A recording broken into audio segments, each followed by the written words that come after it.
Filsafat bukan dari Islam, tapi orang masukkan ke dalam Islam. Filsafat berasal dari Yunani. Ajaran filsafat berasal dari Yunani.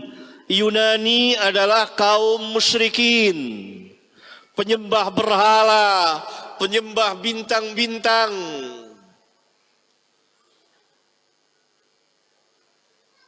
Orang yang tidak beriman kepada para nabi dan rasul. Lalu kenapa bisa masuk ke dalam Islam? Ajaran filsafat itu. Pada abad kedua Hijriyah, atas perintah sebagian khalifah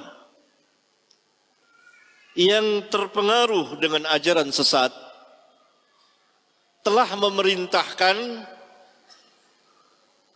sebagian ahli untuk menerjemahkan kitab-kitab Yunani ke dalam bahasa Arab yang kemudian dibaca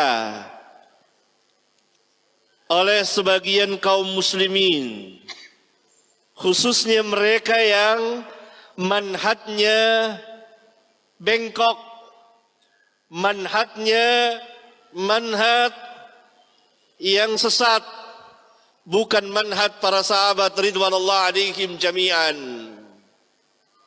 Kemudian orang-orang ini mulai memadukan antara filsafat Yunani dengan ajaran Islam.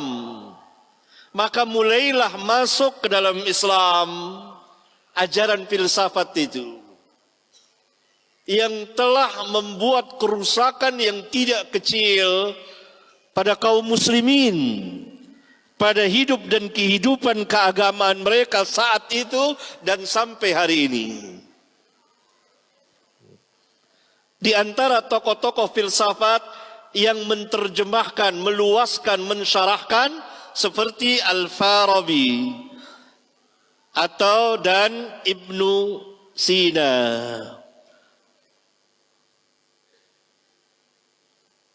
Yang mereka memang para filsuf yang telah menyimpang dari manhaj para sahabat. Karena itu para ulama Ahlus Sunnah bangkit membantah mereka. Maka ini ilmu yang tidak bermanfaat sama sekali.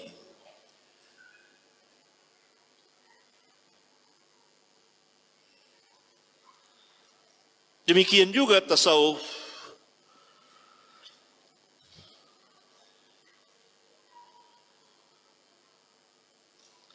Yang berasal pertama dari orang-orang zindiq, munafik,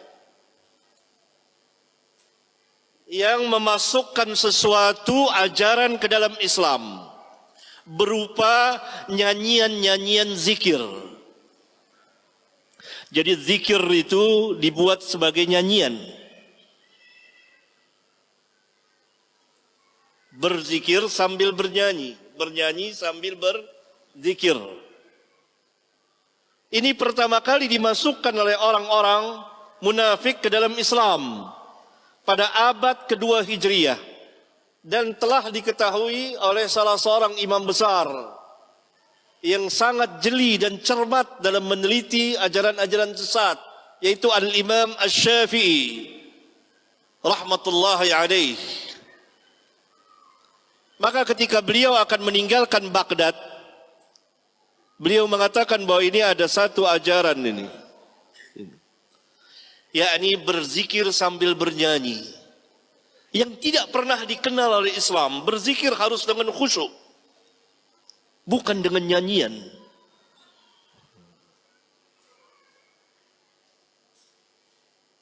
Ini dituduh oleh Al-Imam Asy-Syafi'i.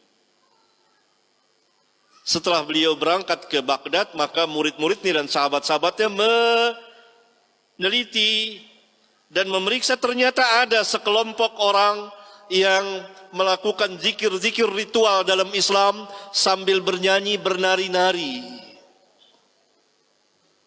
Ini yang dikatakan zindiq oleh Islam. Kemudian berkembang lagi ajaran tasawuf dari orang-orang yang melampaui batas. Sebagian kaum muslimin melampaui batas dalam beribadah dan masuk ke dalam bid'ah. Dan ada pembicaraan yang panjang mengenai ini.